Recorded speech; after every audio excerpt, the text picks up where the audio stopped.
Hey, Jake here, and we got to pay some bills over here at 3 Point Perspective podcast. So this episode is sponsored by SVSLearn.com. It's an online learning platform we created because we all taught at art schools and realized you could get the same level of education without the enormous price tag. With courses from the three of us and dozens of other published illustrators, SVS Learn is the best way to get an art school education at your own pace and for a fraction of the cost. Start your free 30-day trial today at svslearn.com/3point. Hello, everybody. Welcome to 3 Point Perspective, the podcast about illustration, how to do it, how to make a living at it, and how to make an impact in the world with your art. I'm Jake Parker. I'm Lee White. And I'm Will Terry. And all three of us have worked for all the major publishers in the business. Together, we've published somewhere around 75 books, and we've all taught illustration at university art schools. That's right. Each week we come at you guys with some answers to listener questions. So if you have a question, you guys are free to ask us whatever you like. Sometimes we're going to agree, sometimes we're going to argue, but each time you're going to learn something brand spanking new. All right, guys. I had a question for you before we get into our questions. I know we've talked about like New Year's resolutions as far as working out and health stuff and diet and trying to kill people on the pickleball court, for Will. Did you guys set up any like New Year work regiments or work goals? And I'm wondering how those are going as we finish out, this first segment of the year. The reason Jake is being so specific in this question is because we just got off topic for like 20 minutes talking about random. And he's done something that he's just giddy about, and so what he does is he kicks it to us first. Yeah, he's dying to answer his own question. Yeah, he's dying to answer it. Now, I'll just answer really quick. No, but I have a list of projects that I have ongoing. I love my work-life balance, and I just chew away at them, and I tell my wife from time to time, like, look, I'm not getting enough work done. I need more time for work. And so we cut out a few things, and other times I have more free time, and it's just I love it. It's just a great balance. I'm actually curious right now, Will, how many hours a week do you work? If you have That's any hard idea. to say because I'm upstairs, I'm down here, I'm, doing it in different places, but probably 6 to 8 hours a day, maybe, but 5 days a week, not.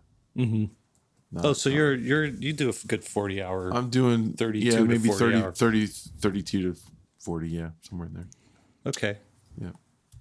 I'm just now getting back into the studio after this brutal move, but it feels so nice to be back in the studio. So my New Year's resolution was to get my offices set back up in a way that I think works for me and facilitates a good work day.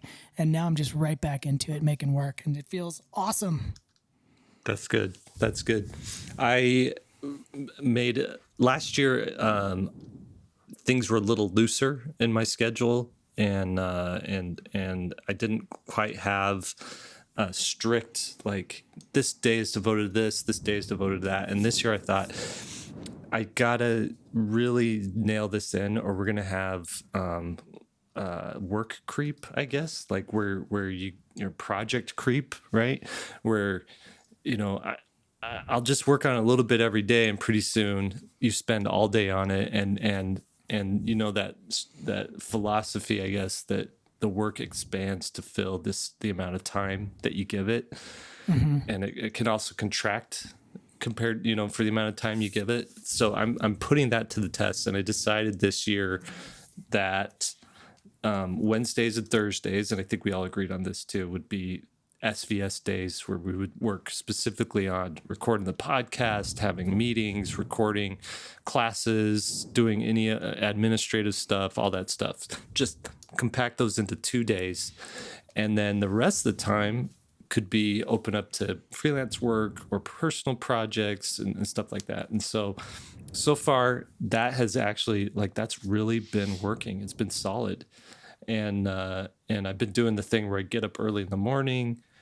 I used to, last year, I worked out early in the mornings and then it started my day. And this time I've shifted. It's the Lee White method, where you get up, you get some creative work done, and then midday you actually break to work out, and that kind of sets you up for the afternoon, and almost like you get a fresh start as you come in to the afternoon and work. And it's been a really good start of the year for me. So that's good. That's all I wanted to say. And I guess to bring value to the podcast listeners, there really is something to be said about having some sort of structure and framework to your week, even like to your quarter, your month or your quarter, so where you know, like at the end of 3 months I'm going to have a specific project finished, so that you know that each day, if you're not working on that project, you're not going to finish it. Just to have that structure, it helps. If you haven't figured that out yet, I highly recommend it, because I remember the days. Also putting a deadline on something, like we're all talking about. We've been meeting a lot about what we're doing with our school and when classes start. So that changes the nature of things. And then I put an April 3rd deadline on my Kickstarter. Man, when that date was written on my calendar, I was like, oh my gosh, everything kind of lines up. Like, you better get to it. Yeah. So I remember I was back in the day when I first started working for myself. I was like working like all day long, even into the night. I was getting up early, but it seemed like I was just putting out fires, and I was like, oh shoot, that's due. Okay, I better work on that. Oh wait, this email is important. I better answer this email. And my first phase of this was, I'm just going to write down a to-do list for each day and work on that to-do list. And also, I'm going to write down everything that I did and add it to the to-do list, so it looks like, so I can just look back at the end of the day and say, okay, that's what I did. Because I couldn't account for like what happened between 11 a.m. and like 3 p.m. Like, what happened in that? Right. I know I ate lunch. I know I was in my inbox. And what that has morphed into now is like this time blocking system where, oh, something needs to be done. Let's go put it on the calendar in a block of time, and that's when it gets happened. That could shift around as needed, but it's just a great way to get stuff done. We should probably do like a full deep dive episode on like how to scheduling for illustrators, like time management, scheduling stuff for illustrators, but we'll do that another time. We got some questions. Interestingly enough, our first question deals with that. Yeah.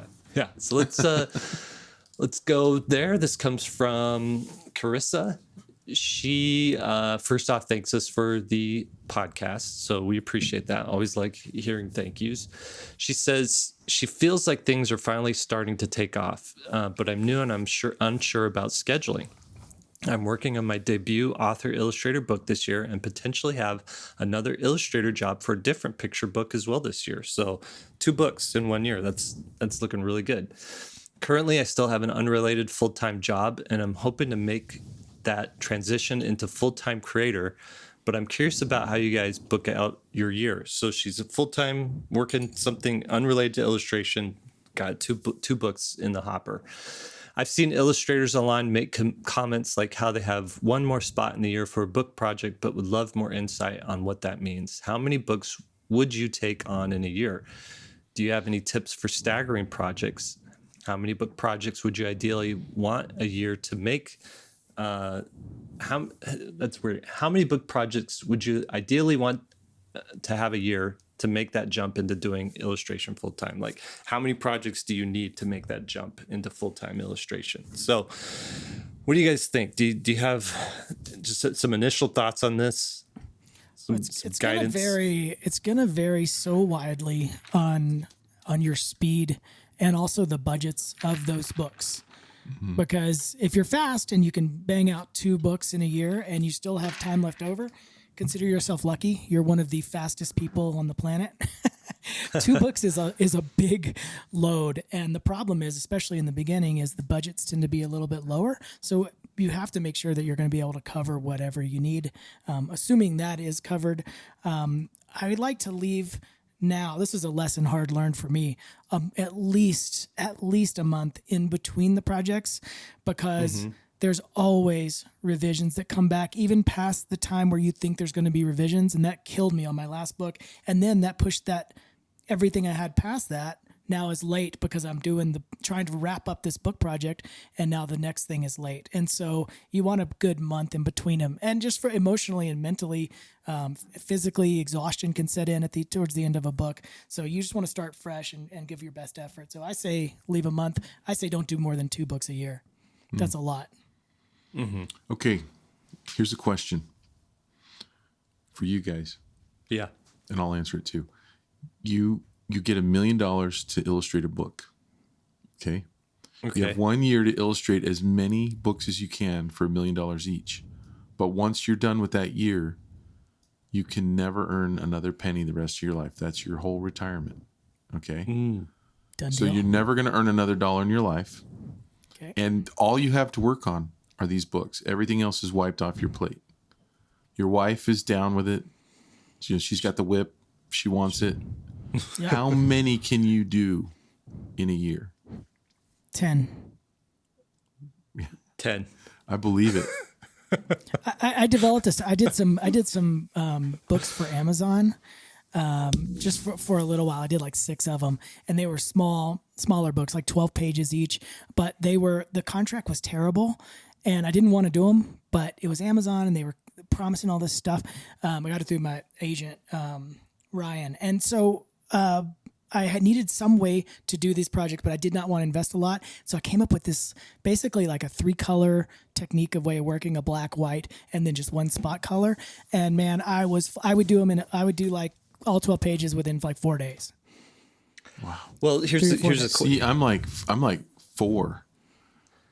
But here's the thing. 5 like at the most. When I look at your Bonaparte books, that's a lot of rendering. Oh, actually, when I look at any of your books, that's a lot of rendering. So there really just is a limit to how much you can do. If I had to do my current style, if I could modify the style, yeah. Oh I yeah, could do more. you'd have to we would all have to modify it to really pull. No, this is answering on the quality that you're doing right now. Yeah. Oh. How many My Pretty Planets could you do? It would be 2 max. Again, no, there's no way I could do more than that. Yeah, you could, Lee. I don't think I could. And you're talking like making sure the art is good, the story's good. Like, I mean, all that. I mean, in terms of doing a painting. That's what this question's about. I should have said that. When your current in terms style, of doing a painting, it's no problem. The painting is the easy part. It's all the stuff leading up to what I'm painting that takes the time. The composition, so you're saying 2, Lee? I could probably pull 3 if I'm like, nose to the grindstone all day, and I'm doing longer days than 8 hours. Yeah. Not doing the other stuff that I normally do, extracurricular stuff. Maybe 3. See, I could do. I think I could do 4 if I wasn't doing anything else, morning till night. I could do it. I had some good movies. I had all the channels, all the networks. Yeah. Disney Plus. If I was doing it in my 12 Slaves of Christmas style, I could do like 4 or 5. 2 months per book, that would be good, and they'd all be very good quality. But if it was like my Awesome Man style, where something's more rendered, we're down to like 2 or 3. Or like your little Bot and Sparrow style. How long would that take? Yeah, same. Because there's just a lot of like back and forth. Is like because you're also taking into account is this how many different publishers, like, because editors are trying to get back to you. all the getting back and forth and all. The reason that I asked this obviously is because I want our listeners to know that you really can't do a whole lot of books in a year and have them be your best quality. And so the part of the thing with this industry of children's books is you've got to make books good enough that they sell and earn out, and that you start getting royalties. And so that's part of, like, as I read her question here, it's basically she's kind of indirectly also asking, like, how much money can you make, because she's trying to figure out how to make that jump to full time. And money as a children's book illustrator kind of grows over time. The more books you have out, the more chances you have to make royalties. The more royalties you have, the fewer books you have to take on to make the same money in a year. Right. Good point. It's also there's another factor there, and that's just how many books from one creator can the market handle. Right. Because, you know, like you look at someone who I think is amazingly prolific, Dan Santat, and I don't think the market could handle more than a couple of those a year because like he has to personally hype them. You know, there's like you think of like from the bookseller, like you're working at a bookstore, the order sheets come in or the catalogs or however it works, and they look and see what's available, and they're going to order, you know, Dan Santat sells well. Let's order his. Oh, he's got a second book. Let's do that. He's got 5 books. I need to move some other, like, people aren't going to buy all 5 Dan Santat books, but they will buy maybe 5 of 5 different authors. Right. So there's that whole side of it that, that you've got to figure out. So going back to this question from Carissa, there's the financial side of it is like where I would start. Like, how much money are you getting for your books, and how much do you need to like make this career work? And if you get 2 books a year, I'd say just start there. And if you can do them with enough time left over to do other stuff, then I would say take on some other illustration work. You know, hook up with a illustration, a representative, something like that, so that you could get some illustration work. You could do some magazine stuff. You could do, I don't know, there's a bunch of online possibilities. Like, people need that. People want like characters for their businesses sometimes. And there's even like local stuff that you could do too that might pay okay, right? So there's a career to be had there, I think. But I wouldn't overextend or think you can do more children's books than you can. Yeah, and that's the neat thing about having illustration rep is they can bring in other projects. You know, you can have more than one rep, and so you can get other types of projects that are more of the money making type projects. You know, that fillers. You know, that are a day of your time or a couple of days of your time, but you'll make percentage wise more than you would make on a children's book. Yeah. Unless your children's book sells really well, you know. Here's another thing too, because she asked, how do you stagger projects? Yeah. And we get way down into this in the Children's Book Pro course. So if you haven't taken our Children's Book Pro course, Carissa, like, this is exactly made for you, because we have the life cycle of a children's book, and in there we talk about how you can plan out your, like, the most efficient way to work on the book that includes sending work off for editor's notes, because they're going to need to, your editor needs to look at stuff, read stuff, show the art director and the marketing team. They need to talk about what you're creating. They're taking these things to meetings. That's like a 2-week turnaround time oftentimes. So what do you do in those 2 weeks? Well, we have an outline that shows, here's what you work on in those 2 weeks that helps you keep moving on this book. And if you have 2 books going at the same time, you can overlap them in ways, but essentially at some point the editor is just like, okay, go finish the rest of the illustrations, and you just have a deadline and 20 illustrations to do, and there's going to be little feedback because they know what your finished style looks like, and they're going to, like, there's a certain amount of trust there. And so there's staggering to be had at some points of it.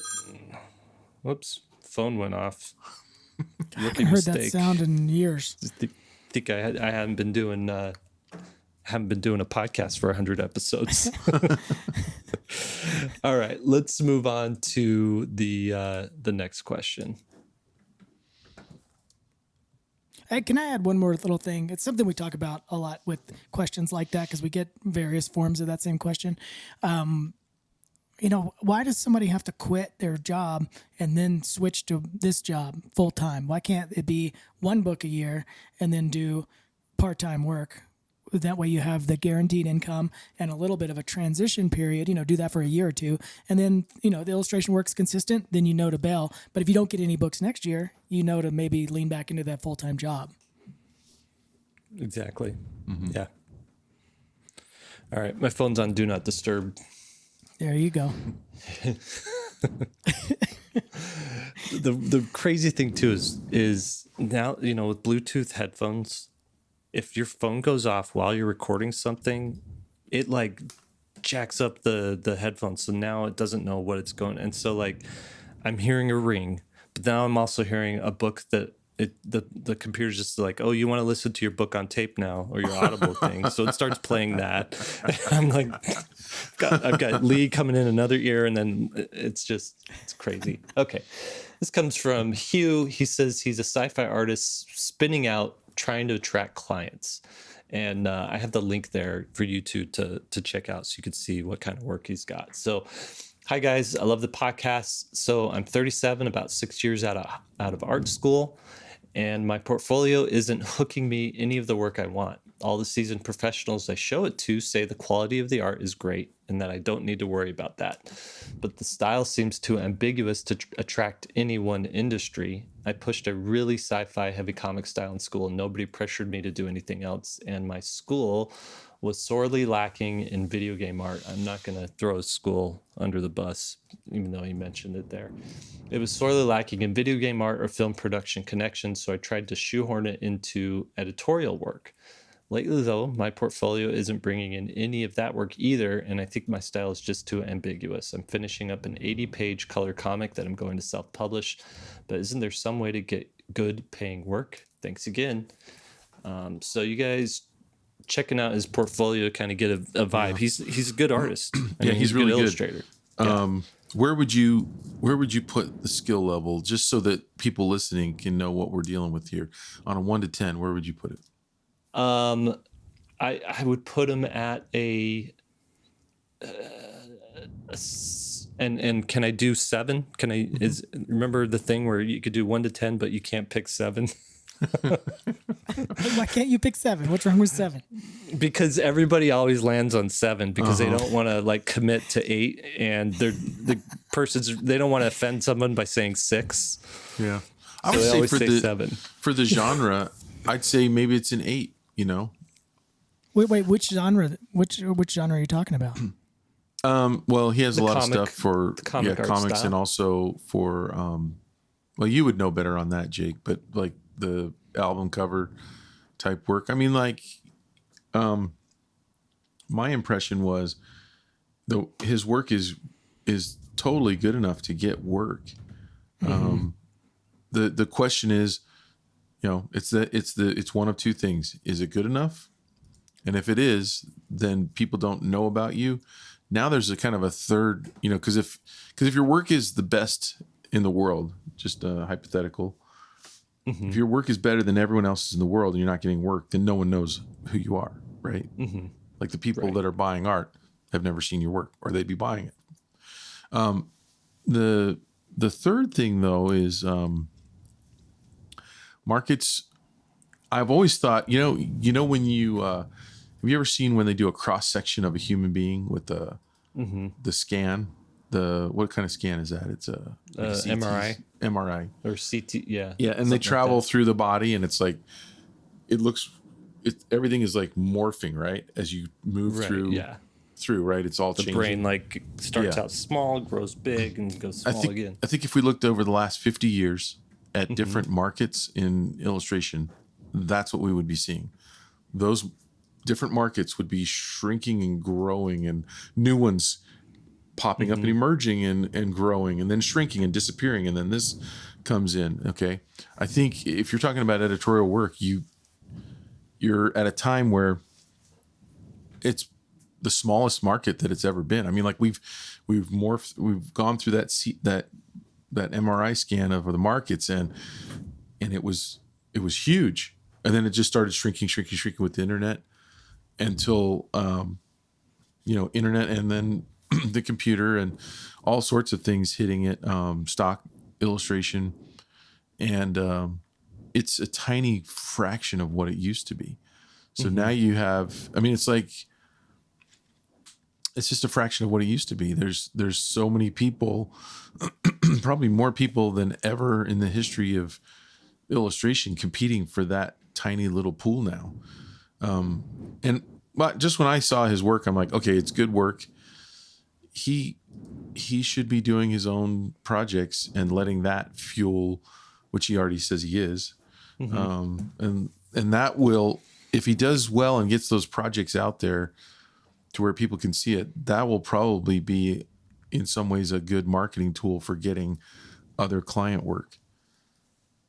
But do you feel like it's ambiguous? I do. Yeah.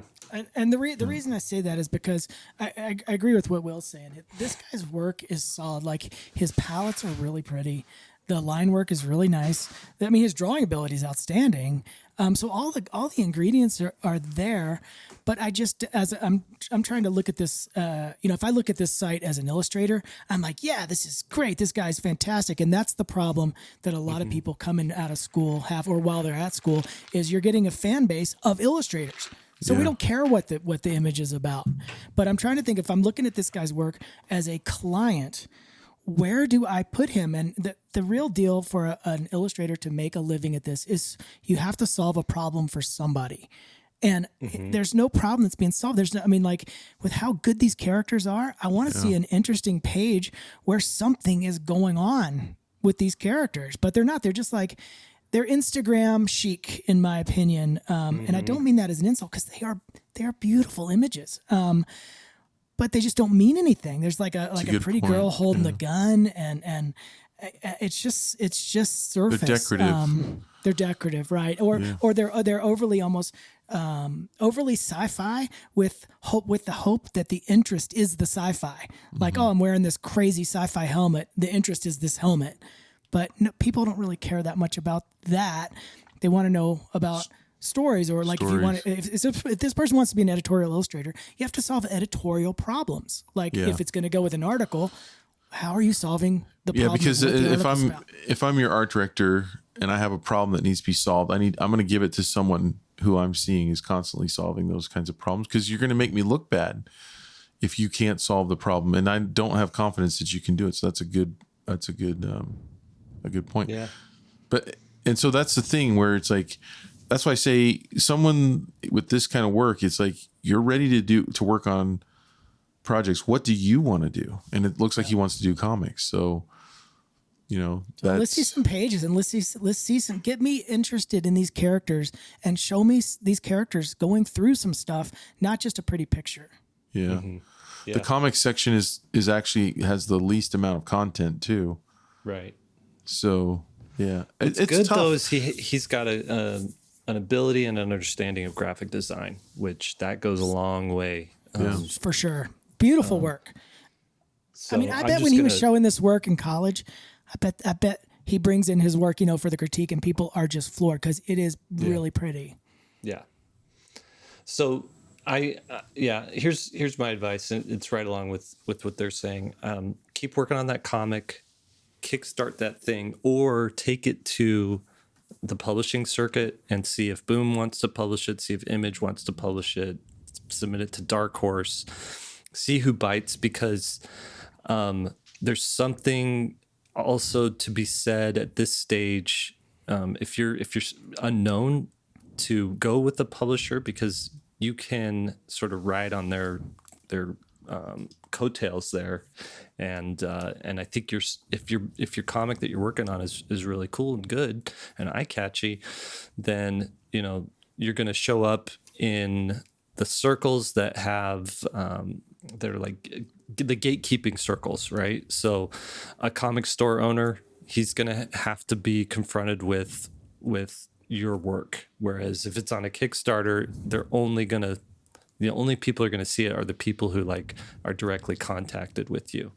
But when you go through one of these comic publishers, you're now in the field of view for a bunch of people who look at a bunch of comics and talk about comics, and so you start to be a part of that conversation. Kickstarter's great for once you have a little bit of an audience, you can leverage them and have them buy a thing, at least in like the comics sphere, right? It's different if you've got like a product that you're selling, where it's not based on fans, it's just based on this product serves a need for people. So there's that. So I would say good job on you for making a comic. Regardless of what you do, get that comic made because it's going to be a calling card. It's going to be something that people are going to talk about. Part two, or in conjunction with that, I would say simplify your website and pick two things that you're going to share. I'd get rid of animation. I'd get rid of sketches. I'd get rid of studies. Get rid of the gallery. I would just have your concept art and your poster art, because those I think are the two best things there.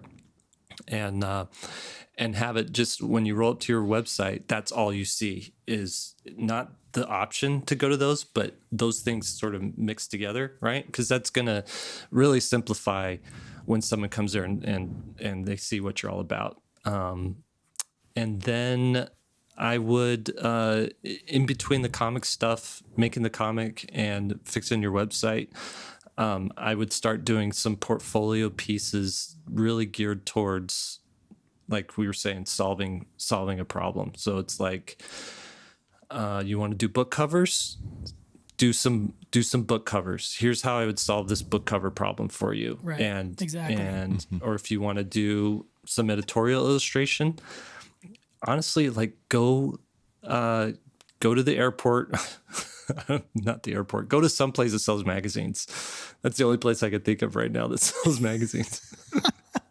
But go to some place that sells magazines. Right. And go look through the magazines and pick an article or two articles or 10 that either have great illustrations or bad illustrations or no illustrations, and do an illustration for those articles. And exactly. Specific. Yeah, it's specific. You're solving problems. Yeah, that's really good. And then just a critique on your style too. It's a little digitally polished, I think, and I want to see. Like, I think your stuff could look good with a little bit of texture to it. Dirty it up a little bit. Dirty it up a little bit. The poster art, it's so clean, but your line work is a little sketchy to it. So I just kind of want to see a little bit of messiness to it, just to have it look like it's tangible. And maybe that's as simple as printing all the stuff out that you've done and just photographing the prints of it or something. I don't know. Something to think about.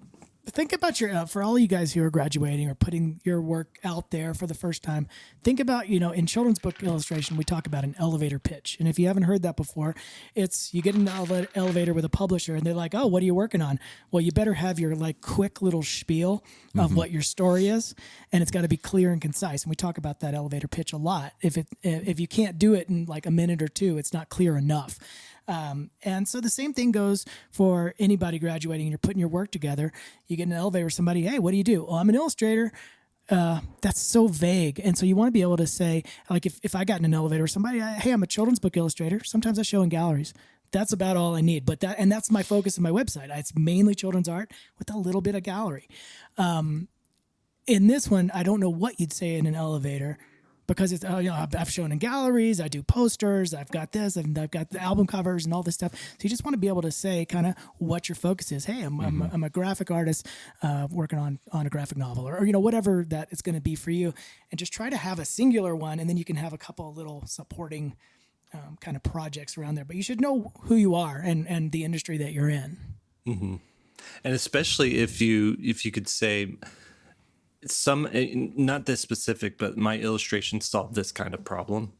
So when you say I'm a book cover artist, well, guess who has a major problem? A writer and a publisher that need a cover for their book, right? Mm-hmm. So right there, you're solving that problem. And in the case of Lee's, like he kept getting these book options or offerings where it's like, we have a a series of words that vaguely describe something, and we need someone to illustrate this so that it looks good and has a story.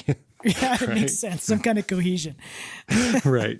So, so if Lee leaned into that, he could be like, oh, I illustrate children's books for people who write music or something like that. Like I turn songs into children's books, right?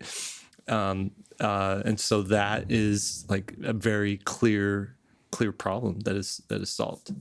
So yeah, I like that. All right, let's move on to this next one. This comes from Tanya. She says, I want to propose for a project. So I love your podcast, Will, Jake, and Lee, and I've been listening since the very beginning. So here she says, my favorite was episode 93 when Jake talked about snapping turtles and did the voice. Check this out. Oh, look at them snappers. She says, OMG, funniest thing ever. I would love that soundbite for my ringtone. We'll have to figure out how to do that. Anyways, there's a company I would like to make a proposal to, and I'm sorry to say this, but the artwork they currently have is just plain awful.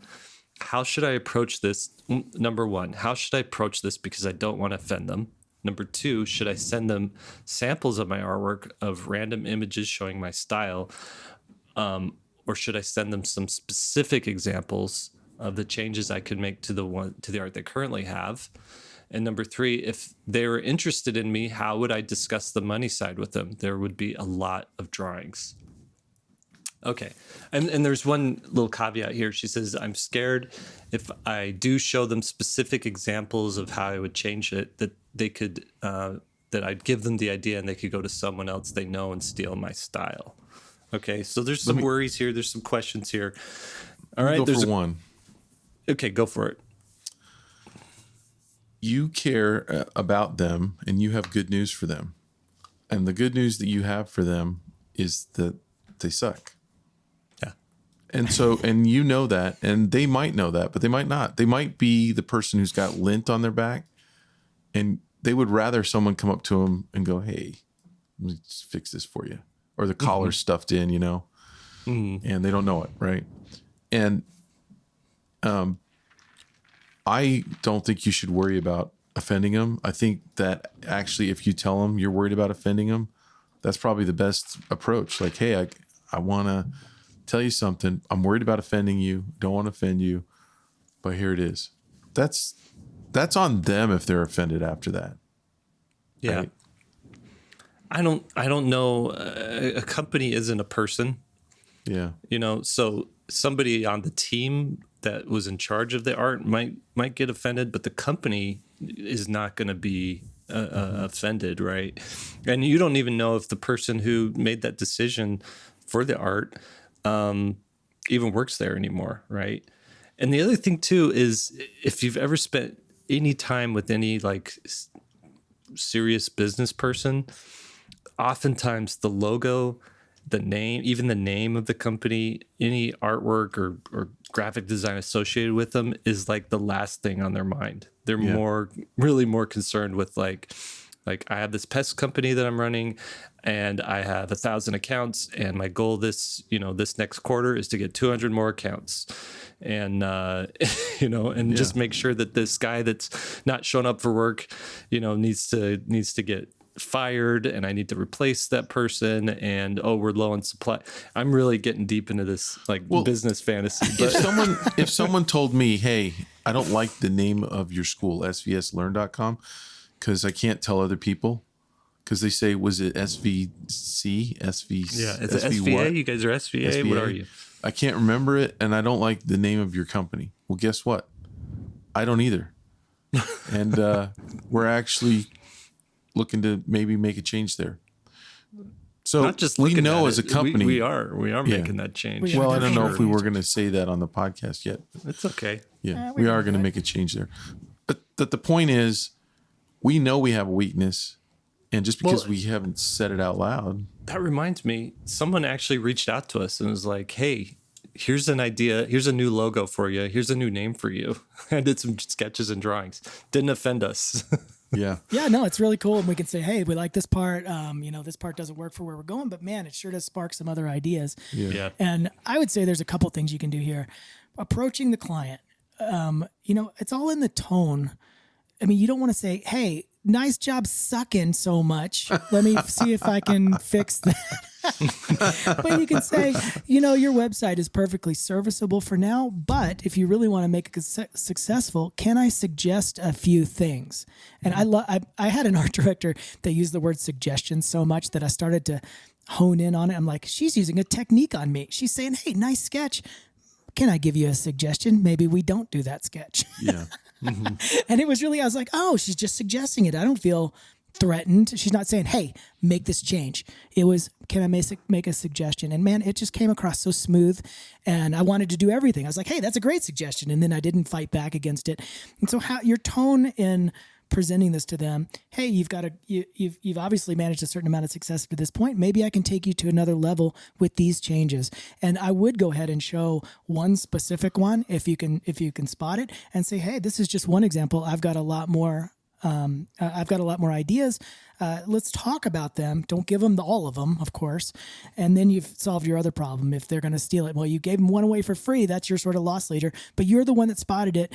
You're the expert now. Mm-hmm. So they're going to want to use you. You could always start with that line from Catch Me If You Can. Why do the Yankees always win the pennant? And, the response is, well, they've got Babe Ruth. No, it's because no one can keep their eyes off the pinstripes. Right? You remember that? Yeah. What you're talking So about. Catch Me If You Can is this movie directed by Steven Leonardo Spielberg. DiCaprio. Leonardo DiCaprio. And this is how we drift off to All right.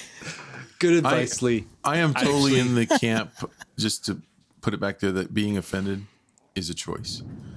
So if you approach someone with kindness and in a helpful manner. Yeah, it's all business. Yeah. It's all business. Okay, number 2, do you send them samples of your work? Like, here's my qualifications, here's what I can do. Or do you actually say, here's my proposal of how I would fix it? Like a pro bono pitch, proposal for them. Mm-hmm. Would you guys go that far? Would you do that?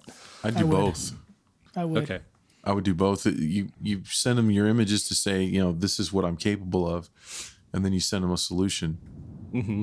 Because here's the thing: if they say no, it's still a portfolio piece. It's still like, here's and I see graphic designers and artists do this all the time. Like, here's my proposal for a new logo for Coca-Cola or a new Pepsi logo or something. They'll take some company that obviously, maybe wouldn't be hiring them, like way above their, their what they could get, but then they'll still use that as like a learning opportunity and redo it. And I'll see people like redesign logos for like sports teams and stuff like that. And it's just a cool portfolio piece. But that really does, you would say, here's some sketched ideas. You wouldn't do the whole job, but you would say like, here's some ideas I have that you could fix some things here. Okay, so she's worried that they'll take those ideas and run with it and go find an illustrator they know. You can't worry about it. You just move forward. You're going to win as an illustrator. You're going to get jobs and you're going to lose jobs. You're going to lose jobs to other illustrators. Your other illustrators are going to lose jobs to you. And you just keep moving forward. You just are constantly in motion. Yeah. Yep. Okay. And then the third thing, if they're interested, so they're like, oh yeah, this is great. We're not offended. We love what you're doing. Let's move forward with this. How would you discuss the money side? How would you negotiate that?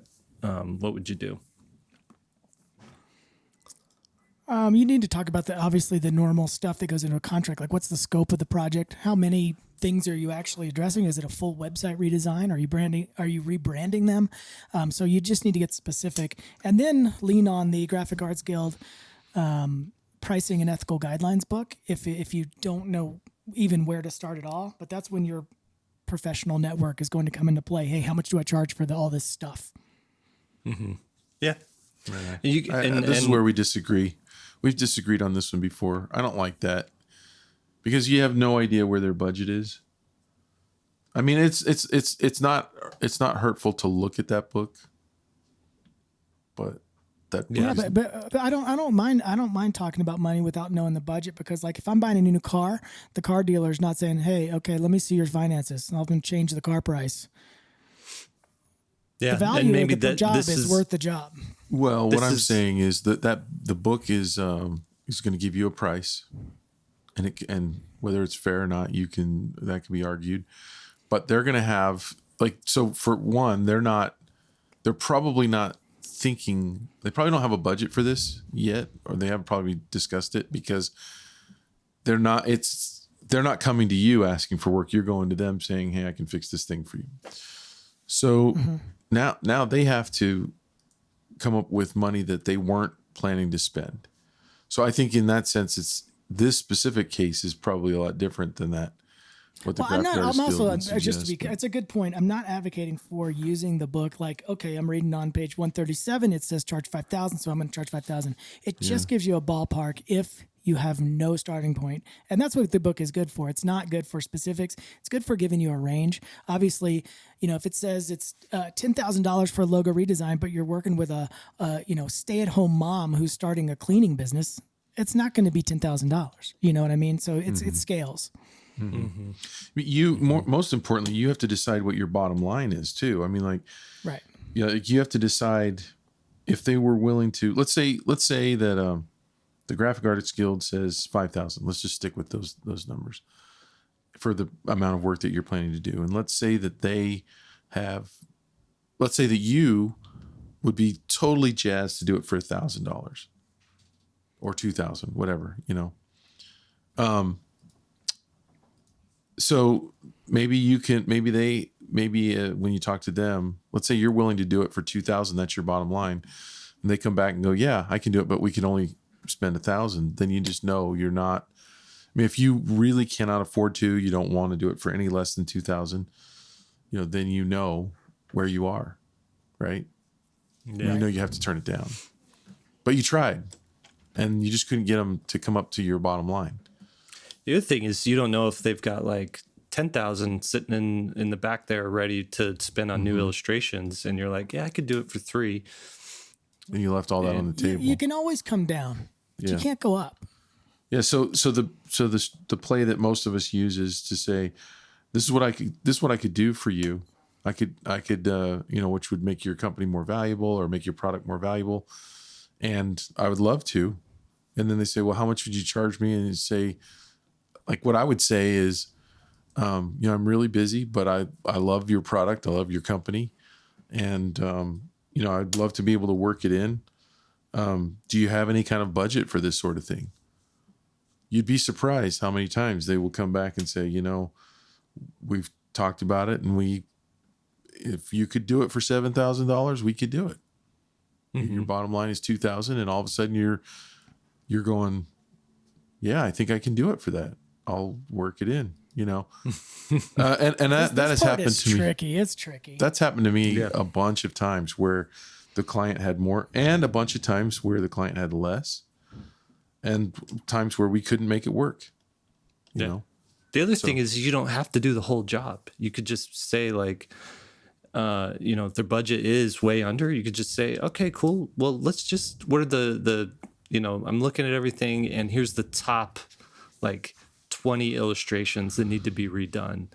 And if you like that, then we could figure out, and we could do the next set of illustrations, the next, or the top 5 or whatever, or I'll do one for free. And if you like it, yeah, some people don't like that idea. People balk at that, but hey, I'll do one. And if you like it, then we'll negotiate a price for the rest. Here's the thing too. Here's what's at play here. This profession is a creative, out of the box profession in every aspect. And if you're the type of person who, I like getting an assignment, I know that when I do this assignment, I get a grade or I get a paid, I know that it takes this amount of time, and you could just plan and everything like that, this might not be the profession for you, because an illustration could take 20 hours or it could take 1 hour. And a 1 hour illustration can have just as much impact as a 20-hour illustration. That's just the illustration side. Then the business side is you have to be creative in thinking about the 100 different ways you could make money and get paid and charge people and work with people. And so, if really that creativity aspect extends far beyond just creating the illustrations, but it's like, That's true. you sort of have to take this business side with it and treat it as a part of the creative process. Now, there's a little bit of poker when you're trying to discuss price. It's uncomfortable for everybody.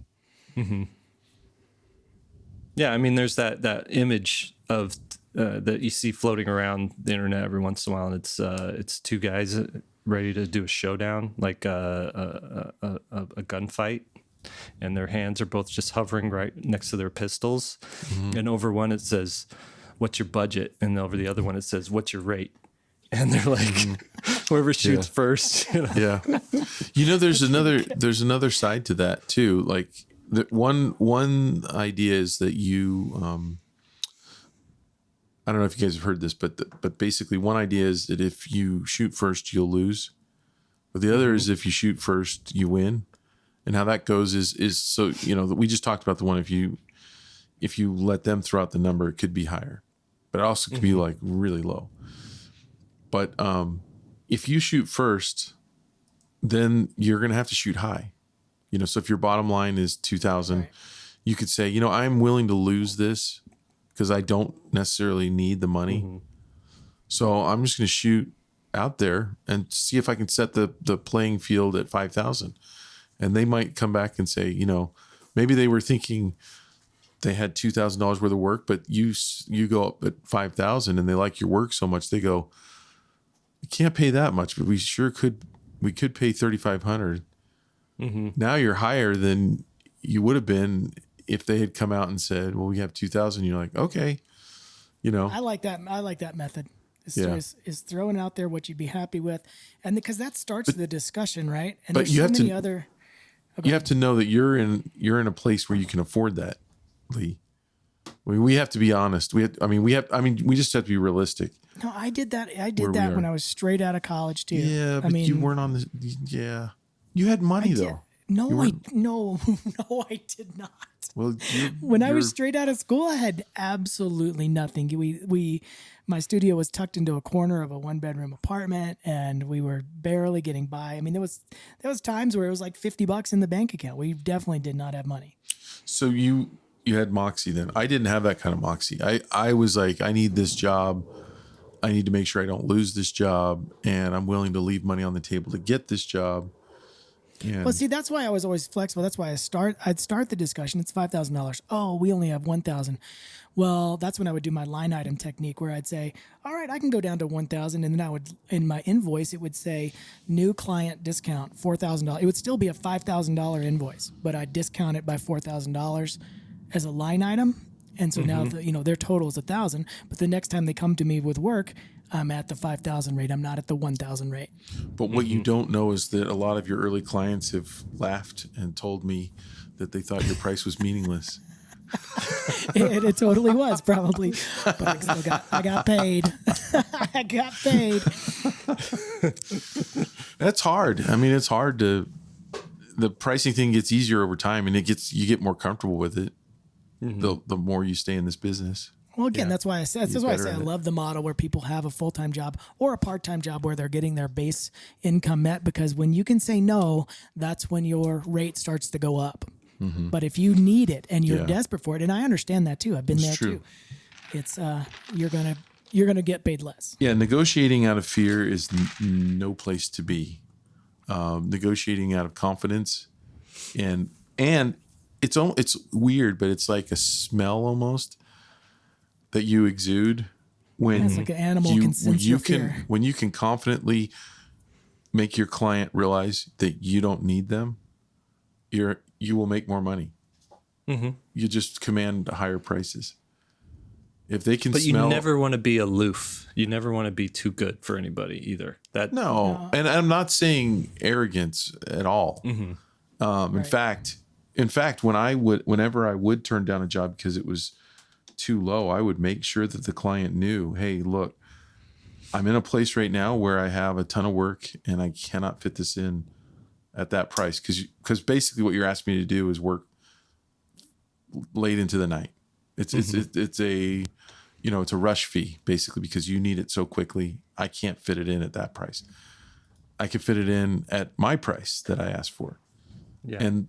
But know this, there could come a time where I would be totally willing to do it at that price. And I let them know that, where I'd be happy to do it at that price. And that way they don't go away going, that guy's a jerk. It could be a jerk, but they don't feel that way from that interchange. I never say I'll do it for that price later. I always say I really appreciate the offer. I can't do it right now, but if something else comes up, please contact me. I love hearing about these jobs and talking to you. And that way it just keeps the discussion going. Just act appreciative, which I am appreciative. I always like seeing, offers. Yeah. And there are clients that you will lose that won't call back because they just, in their mind, it's a waste of time to call because they're pretty sure you're going to turn them down again at the price at the budget they have to offer, Yeah. And that's just part of they will go to someone else. Yep. All right. Should we wrap it up? Sure. Let's put a bow on it. Okay. All right. Thank you for joining us today on 3 Point Perspective. It's made possible by SVSLearn.com, which the name is changing. So who knows what it's going to be. We'll see. We have a few different firms involved in renaming us, so we'll see what how it goes. So, anyways, that website is where becoming a great illustrator starts. That's our tagline, and that's not changing because we were talking about it earlier. And this Children's Book Pro course that we are running, we're running it twice a year now. That's what we did last year. It is so it's so comprehensive. We don't know anybody else that offers that, what we put together in that course. It's the most comprehensive children's book class I would say in this solar system. I'd go that far. Okay. I'll back you up there. Go to childrensbookpro.com if you want to sign up to be notified when we launch that course again. All right. So your hosts today have been Will Terry. You can find his work at willterry.com and on Instagram at willterryart. Lee White at leewhiteillustration.com and at leewhiteillo on Instagram. And I'm Jake Parker. You can find me at mrjakeparker.com and at Jake Parker on Instagram. Podcast produced by Daniel Tu. That's danieltu.co. Special thanks to Master of Production David Bro, Keeper of the Curriculum Austin Shirtliff, Chief Operations Officer Lisa Fott, and a thank you to Lily Camille for our show notes. Now go draw something. Sometimes we argue, but each time you're going to learn something brand spanking new. All right. Now, I know this episode is actually coming out 3 months into the year. We're in March now. But we're recording it way sooner than that. We're still in this year's still fresh to us right now. And I want to ask you guys, as we come towards the end of this first month of the year, how New Year's resolutions are going for you. It's going good. Great for me. Yeah. Fantastic. Did you guys actually set New Year's resolutions? I just celebrated. I gotta toot my own horn here. I celebrated 3 years of consistent exercise and working out from my New Year's resolution from 3 years ago. Awesome, dude. I never stopped. Even with a back injury, I never stopped the whole time. No matter, even when I was injured pretty good for probably a 2 or 3 month span, and I did everything I could, even when I was injured. I would exercise when I couldn't even get up. I would do bands and stuff on the couch, and then I got better and went right back into the gym. That's awesome. So what about you, Will? I am back on my low carb, high vegetable diet. It's not a diet; it's a lifestyle. It's not. But my goal is, I really want to be able to destroy all the old people that I live around in pickleball. Like, sounds like you're doing that. I can do that to some of them, but I need to weigh a lot less in order to become a menace around here, which is my goal. I like 'Cause that your that's goal, your personal betterment involves crushing others. Yeah, I'd like to crush their spirits. No, it's funny because a lot of them are like, well, you're only 55, because I'm holding my own, but I could do a lot better, And then there's some that are like, 80, and they're better than me, and I'm like, that. Are you serious? Yeah, that can't be anymore. Are you serious? Like they are better than you, and they're older. There's a lot of technique. So the technique's going to get better and better over time because I've only been doing this for 7 months. But the pickleball, but yeah, like as far as being quicker and more agile, I could see how that would help. But if it's anything like the racquetball, I got to tell you guys, Will talked a big game, and then when we were out there, he backed it up. He was really good at it. He was really good at it. He pretty much trounced each one of us. It wasn't even close. For me, it was my turn to play, and he's all, Jake, we're just gonna do a lesson. Well, that's how it was with the frisbee golf. The frisbee. That's true. Yeah, you do something over and over, you don't realize the little how you get incrementally better and better and better and better until you play somebody who hasn't done that. Well, you came out that one time to Utah, and I was like, Lee doesn't understand how good I can throw a frisbee. And what I didn't understand was how little the Whammo frisbee from the family reunion right, it doesn't has carry over. anything to do with disc golf, because those frisbees are whacked out. Yeah. They're dumb. It's a whole I body hate 'em. thing. It's not just the arm. They're heavy bricks. And it's every sport though. You guys have heard of Strava? Yeah. So Yeah, okay, so I've got Strava, and I'm in Colorado now, and I'm doing a lot more biking. So You're so on then Strava? there's a ton of trails around here. So I started logging my rides on Strava, and it gives you the results of the different segments that are kind of official within the Strava universe. And you can see how other people did. For those of you guys who don't know what Strava is, it's just an app for your phone or your watch. And it just tracks you while you're running or biking or whatever. So I go do some of these segments out here, some of these trails, and then I check my results. And I've considered myself a pretty good rider. And I'm like 500th place in these. I was like, wait a second, what? And I start scrolling through, and it turns out the people at the top I'm not kidding you, have doubled my pace. Like if I'm going up a hill at 7 miles an hour, they're at 15 and 16 miles an hour. Whoa. And I'm like, that doesn't even make sense to me. And going downhill, they're at 30 miles an hour plus. And this is on trails. This is not on a street. Yeah. So I'm just like, oh my God. So, just talking about, how good people get at stuff, you don't realize it until you see. It's true. How long have you been on Strava? Because I should have been following you for like years now. Just about a month. I just started tracking it when I was doing these rides. Which Lee White are you? Loveland, Colorado? No, that's not me. Is there one in Loveland?